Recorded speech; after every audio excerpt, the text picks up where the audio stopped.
Welcome back to another episode of Boots on the Ground, where we discuss Israel's politics, war, and identity. This week, Ari and I are going to be discussing these very issues, as well as tactics and strategy.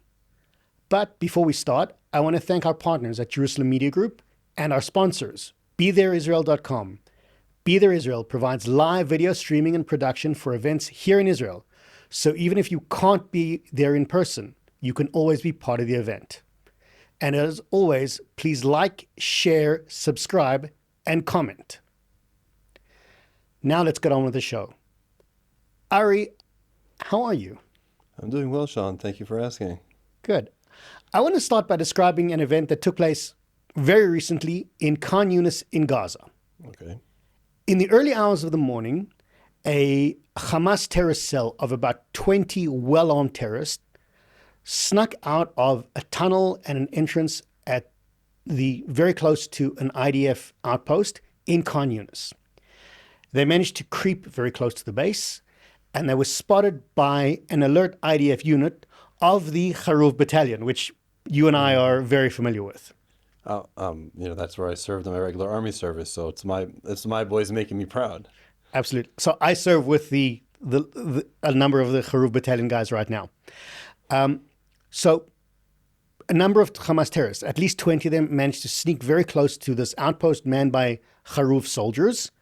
They were spotted, and the Haruf soldiers responded almost perfectly.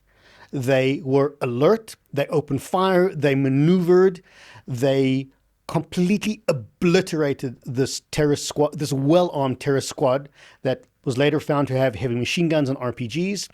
And after an hour's gun battle where at least 8 terrorists were obliterated in close combat, the Haruf soldiers called in an airstrike and tanks to finish off the job. It was a perfect tactical success achieved by soldiers on the ground in Gaza.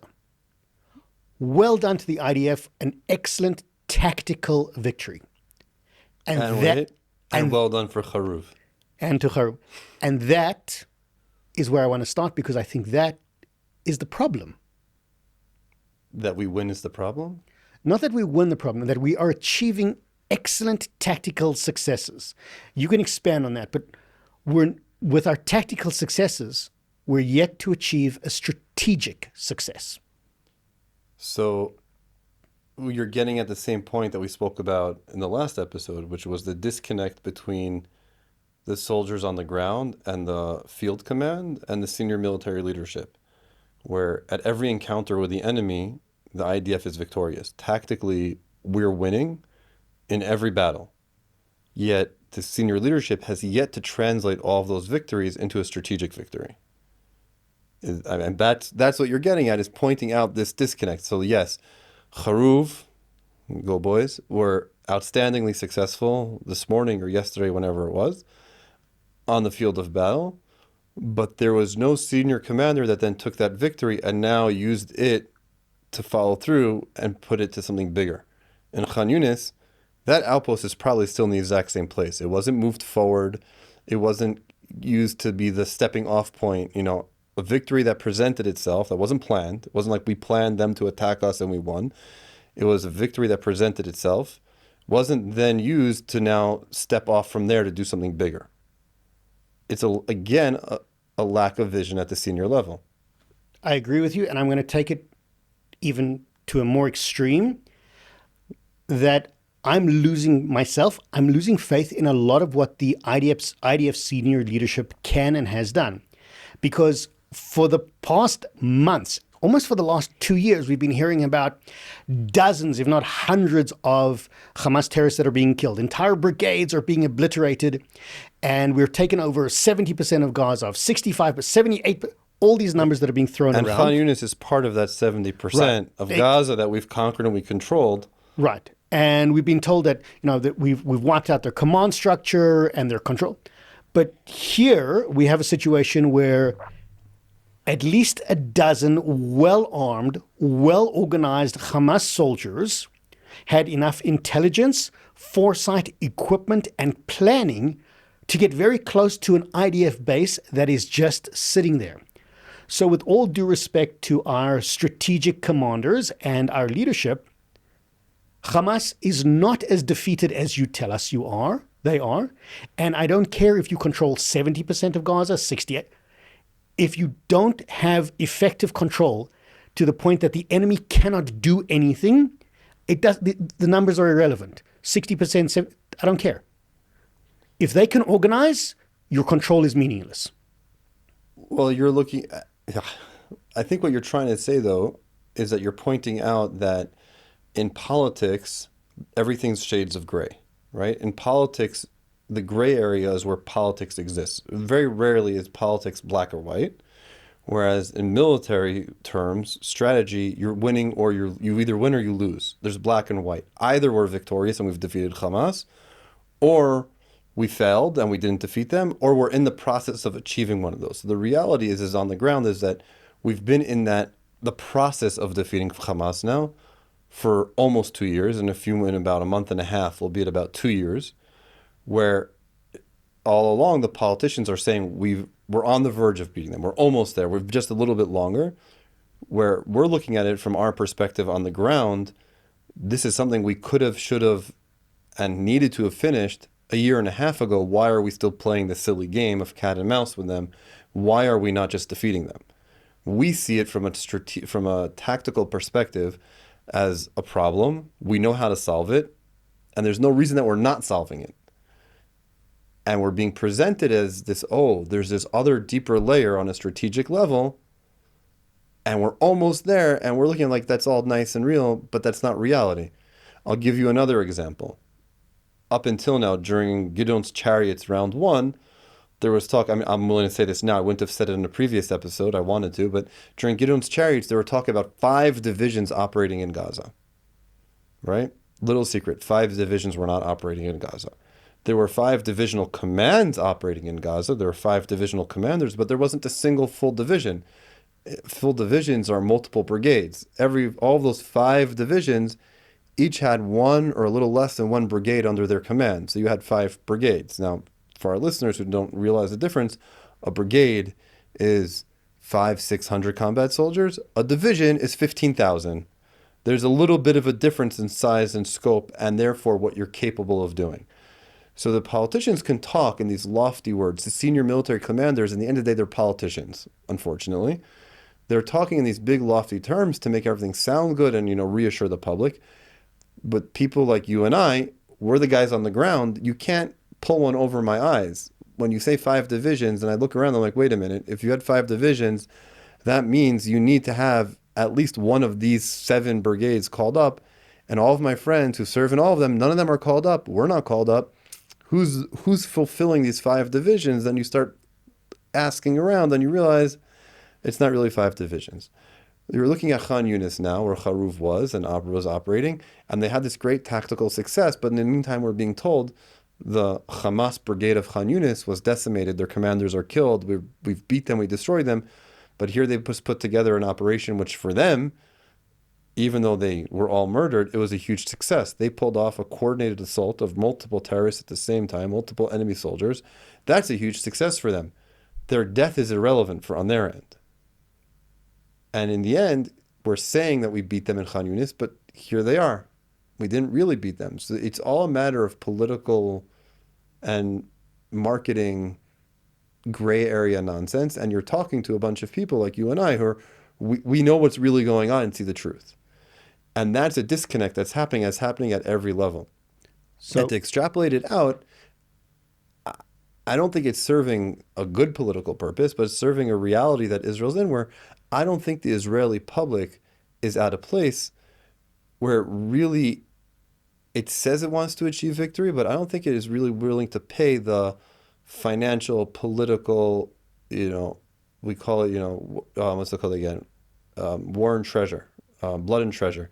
It's not willing to make the investment in blood and treasure to actually achieve that victory.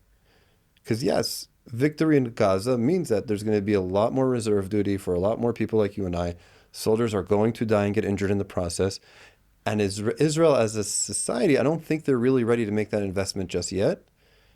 And for politicians, the bloodletting, the slow overtime bloodletting is easier than ripping off the Band-Aid and having it all at once. So I disagree with you. I think it's the Okay, other. I think it's the that's other way great. around.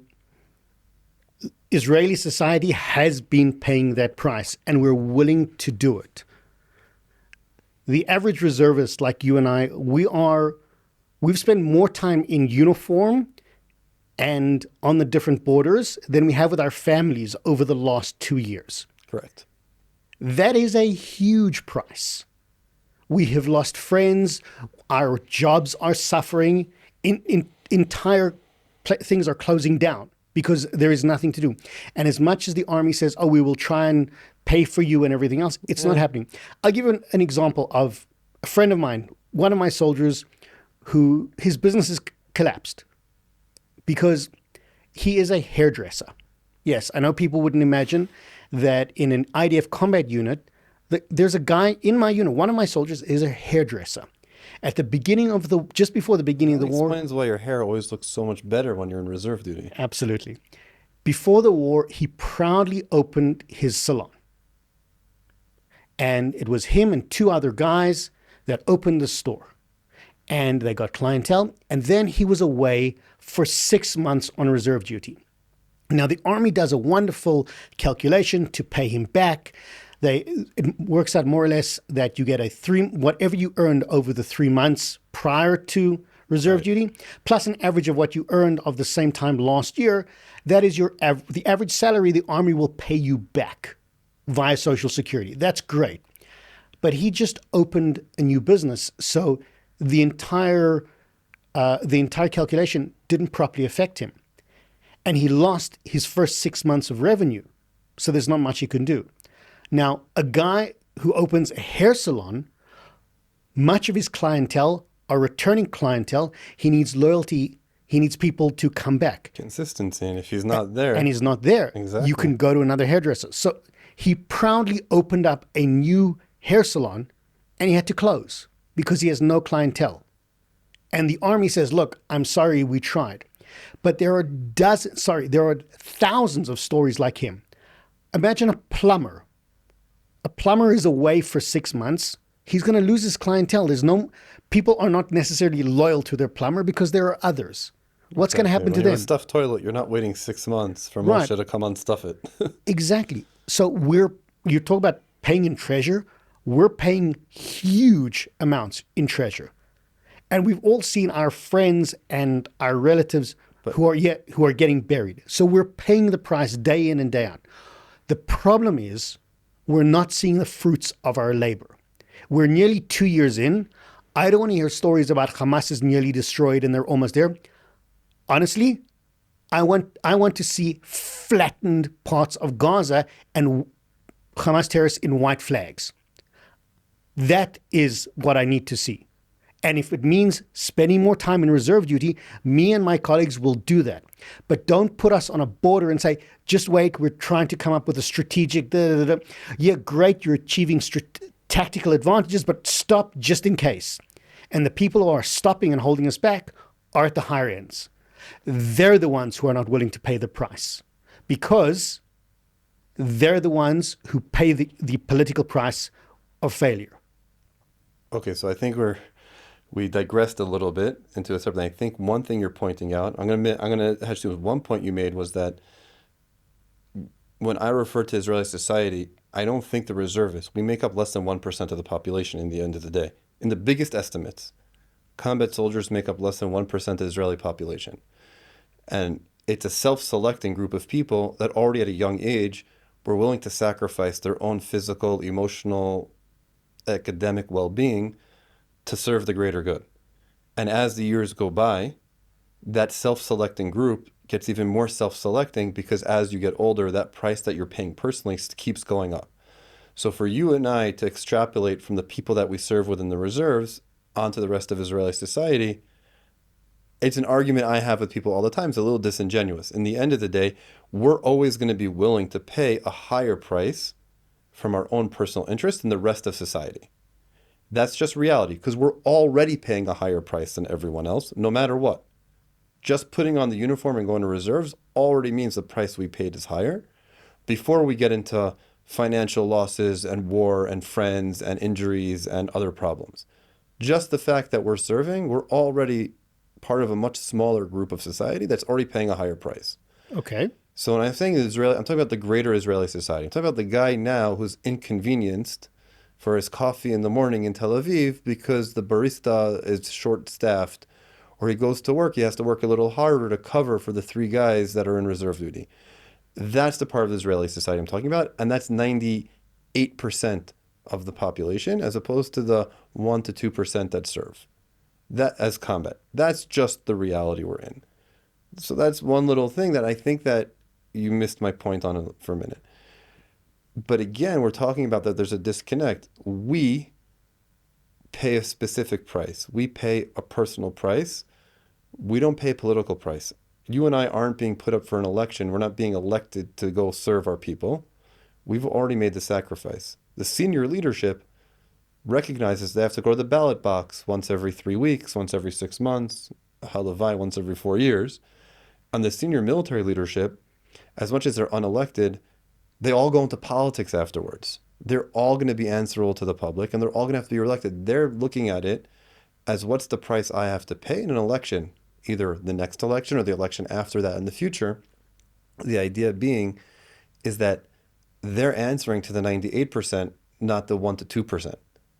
And that's what they're looking at, is they're not looking at, and this is where I believe the biggest flaw is, where the generals who all become politicians afterwards, it means that they're already politicians when they're generals. And they're looking at it as, can Israeli society, not is this what we need to do, but is this what Israeli society is going to accept that we're going to do?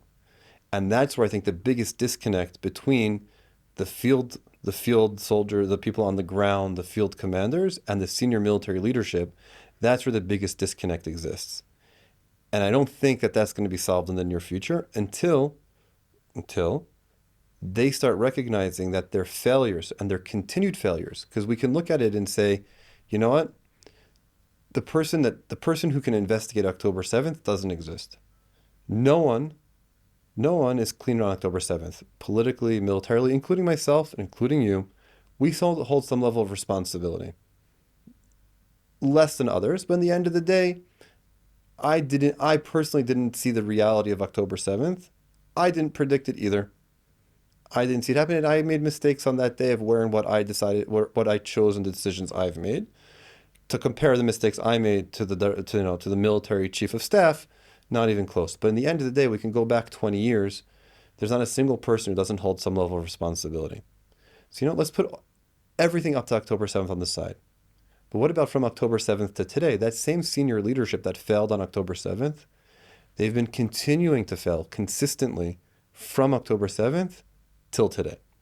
Okay. And they've been failing us as an army, and they've been failing us as a society. They've been failing us as citizens, where there are solutions. And instead of turning to the people in the country who are saying, oh, no, it's too much, it's just saying, I run the army. Diplomacy will be whatever it will be, but why is the army not pushing, like we've said in previous episodes, to just burn through and destroy and win and conquer and do what armies are supposed to do? Why are they presenting these weak, half-cooked ideas of, well, we'll use the army, the whole purpose is to put pressure for a deal? That's not the army's job. If that's the reality, Hamas just has to say, okay, I'll hold out longer than you, and your pressure won't work.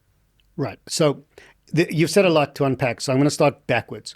We've said this before. The army is literally the tank whose job it is to drive over, destroy as much as possible over a period of time. The job of the politicians, in this case the leadership, is to hold them back and point them in the right direction.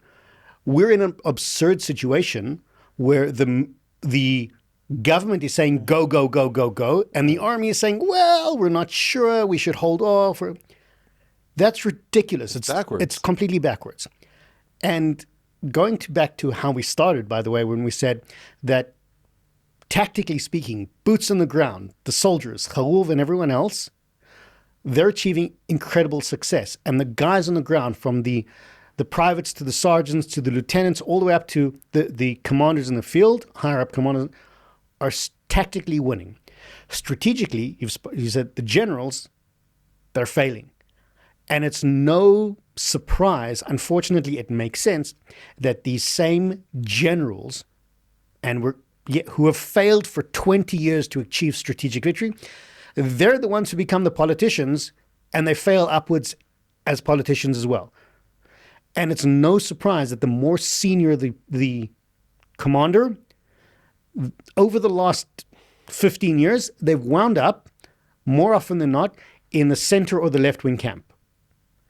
The tactical commanders, the ones who have been in the field, generally, especially recently, are the ones who are more tend to be more right-wing, Okay. less generals, and they're the ones who are hopefully going to be coming up in the future.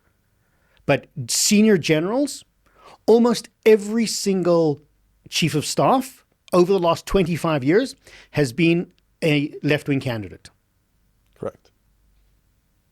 Most of them are strategic failures. But they look good on camera. And there's probably, now that brings me back to my disagreement with you about Israeli society. And therefore, there is a reason why the Israeli left wing has been decimated, not in the polls, but in the ballot boxes, because nobody trusts them anymore. Nobody buys the BS that the same Right. failures have come from the army and are now politicians. The Labour Party, that was basically the dominant force in Israel for the first quarter century, doesn't exist. They had to merge with Meretz, which is the far left, and they're not even sure that they're going to even get into double digits if things go right. Benny Gantz, who was another former chief of staff, He's not even getting in the polls. He's playing this central game. He'll be lucky if he gets into double digits. So, but it's the party. It's the party with 3 former chiefs of staff. Exactly. Now, this is why I disagree with you. Israeli society knows this, which is why overwhelmingly Israelis are voting center right and right wing because of that. And when it comes to the price we're willing to pay, yes, politically, most Israelis get this.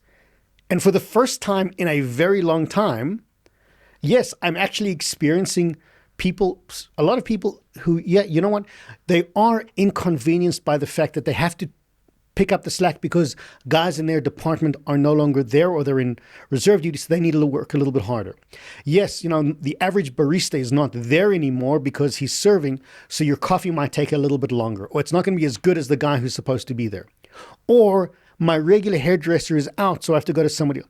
Yes, you know what? That price people are more willing to pay. What we're not willing to pay is pay that price without achieving a tangible victory. Israeli society is willing to pay the price. We're willing to go the distance, but it needs to be worthwhile. Okay. I don't disagree with you on that. Well, you said, okay. Because I think that there's a difference between believing that and then actually doing it. I also don't think that Israeli society is as cohesive in believing what victory actually means. I think that you'll be most people will tell you from my experience, again, anecdotally, that it doesn't matter how or what, bringing home the hostages, that's victory as far as they're concerned. And anything less or short of that is not victory. Now, bringing the hostage, if that's victory, the only way to achieve that would be through a deal. You can't achieve that militarily because the reality is it's not going to happen. But at the same time, you can't achieve it through a deal because why would Hamas make the deal like that? Right. They will never give you everyone back. This whole concept that's been blended out, everyone for everyone, that's not a deal that's on the table. That's not a deal that Hamas is capable of making. So it's just, and that's another whole discussion that we could have separately.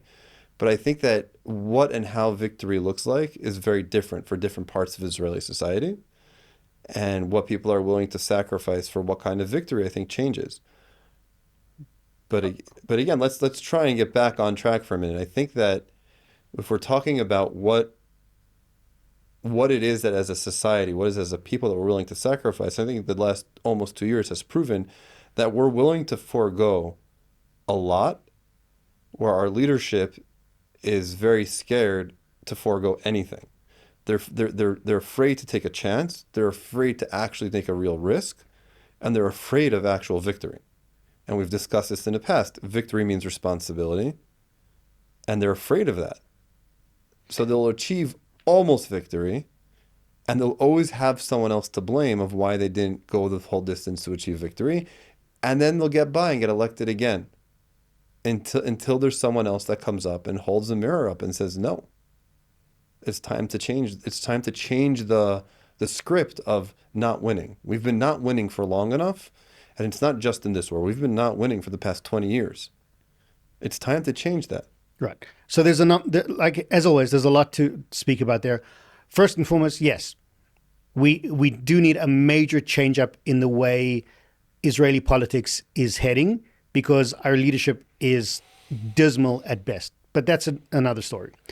I do want to keep going a little bit on the tangent of where Israeli society is, because we do need to speak about the fact that on Sunday of this week, there was supposedly a massive protest by the hostages' families.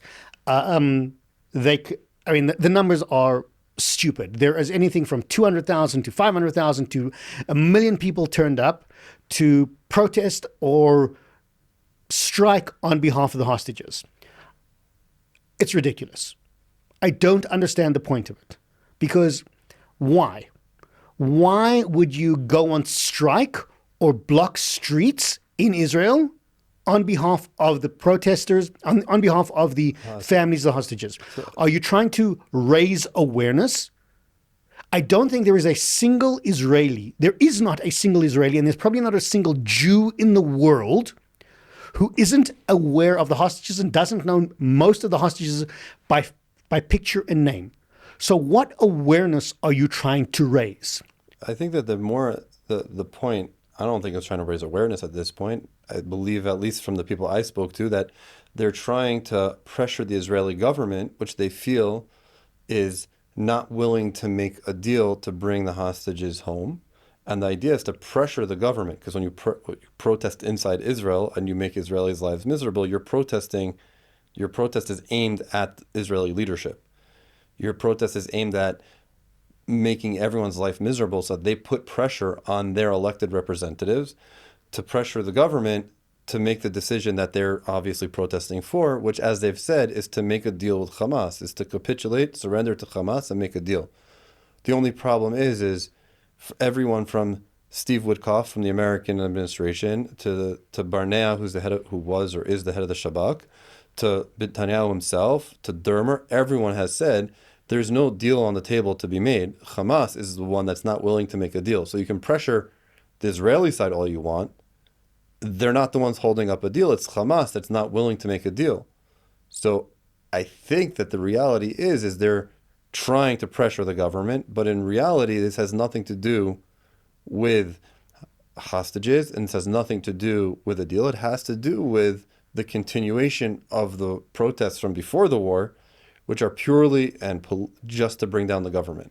I agree with you.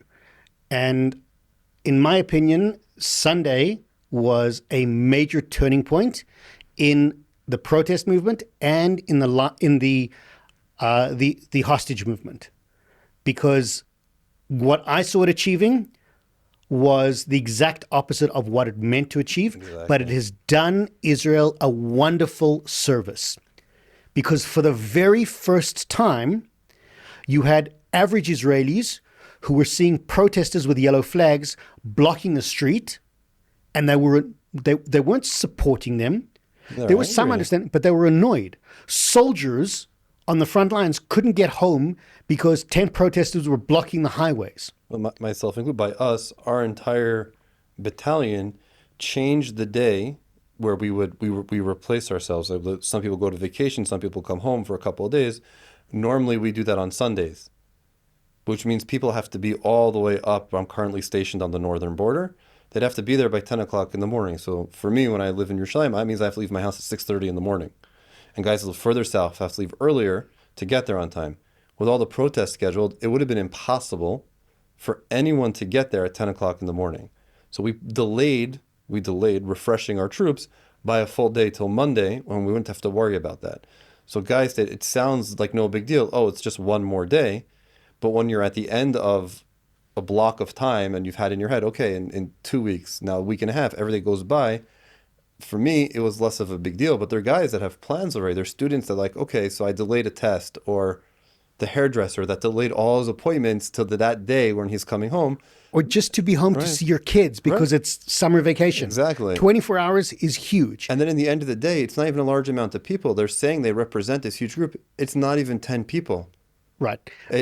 You put 3 or 4 people at every different intersection, and you've just caused the largest traffic jam in the country on a national level. Or what we saw, 10 people string out a flag on Route 1, you block traffic for hours, you don't need a lot of people. So I actually think the protests on Sunday, the strike on Sunday, the opposite of what it wanted to. I agree with you on that. And also. It's for the benefit of Israeli society, because now we're starting to wake up and realizing that maybe the hostage is above everything else. Maybe there is a political aspect to it. And once it becomes political, it is divisive, and enough people are realizing we don't want to be part of that anymore. So yes, the hostages are important, the lives of the hostages are important, but it's a political issue, and we're stepping back from it. So that is great. Now, we're ending, so I want to bring up one more thing that I spent a lot of time in Tel Aviv while you were away. One more thing that I saw and I interpreted for the first time. I've always been a little skeptical, as we've said before, of the hostage movement. While the hostages are important and we do need to get them back. But we've said before that there is a political element that has been there from the very beginning. And a lot of the people who have been running the hostage campaign, as important as it, transplanted themselves from the anti-Netanyahu campaign before the war. And they've just retweaked their message, which has always been something that has made me very uncomfortable. And very often the signs that we see all over, the bring them home signs, has been something that yes, we need to bring them home, but who are you telling to bring them home? Hamas aren't reading those signs. Netanyahu and his cabinet are, okay, yeah, but who you pressure? Exactly like we said, who you're pressuring. But I was having a discussion with somebody on the other side of the political spectrum from me, and for the first time, I read the sign "Bring them home" in a different light. Now, maybe this isn't the way it's supposed to be, but for me, it struck home for the first time. It is a reminder. It is a reminder to our military leadership and our political leadership.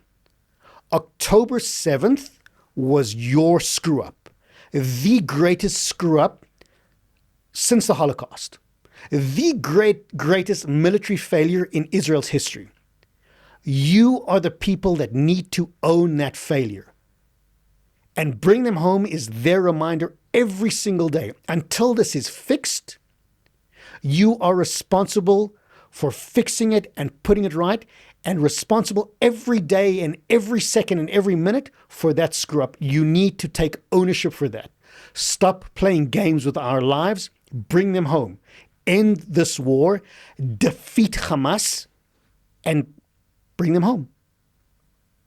Okay. I don't think that's the intention of the people that wrote that sign, like I've said, but that is a very optimistic way of reading it. Well, it's always important to end with an optimistic note. And on that note, I think that'll do it for today. So thanks very much for joining us. As always, we want to say thank you to our sponsors, BeThereIsrael.com, and for our partners, Jerusalem Media Group. If you have any comments or would like to hear more of our content, please let us know. Thank you very much.